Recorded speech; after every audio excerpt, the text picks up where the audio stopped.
hear me? Loud and clear. Okay, good. Professor Yunus, I don't know how much more time you have, but we have so many more people with so many questions. You can pick one more question, maybe? Sure. Okay, absolutely. Yeah, so we've got a ton of folks. So what I'll do is after this call, we'll touch base with Reswan. We'd love to feature you in our speaker series again if you're ever in the U.S.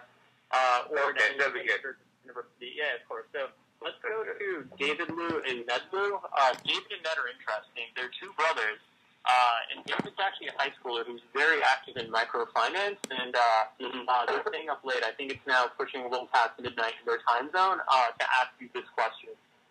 David and Ned, would you like to unmute yourselves, introduce yourselves, and ask the final question? Hi, Professor Yunus. My name is David Liu, and I'm a junior in high school. And this past winter, with the help of 3 other high school microfinance clubs, I started the National High School Microfinance Initiative, a nonprofit think tank for high school microfinance and social entrepreneurship clubs where students can connect, learn about social entrepreneurship and microfinance, and collaborate on projects.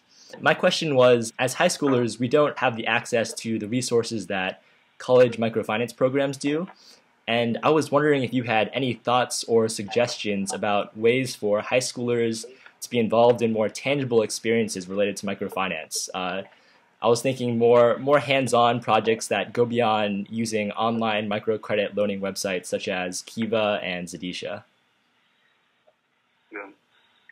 Well, you mentioned that Kiva and such organizations, you can participate to that. Also read about what's happening in the microcredit area. Visit, if you can, microcredit programs, any country that you are familiar with or it's convenient for you to visit, so that you see actually what is being done. And while you do that, also I would remind you first to decide whether this is a social microcredit or a commercial microcredit. So I would encourage you to go for the social microcredit, because commercial microcredit will give you wrong ideas that you can make money out of the poor people, so why don't I make money out of them? That's not what the microcredit is all about. Microcredit is all about doing a sustainable microcredit program so that people can help themselves. Instead of making money, making $1 out of a poor person, I would rather keep that dollar with that poor person so that his or her time to get out of poverty becomes faster, rather than I take the dollar in my pocket, where that extra dollar doesn't make much of addition to my welfare or my wealth or anything. But to her, it's an enormous money that they need at that time of their life. So this is one.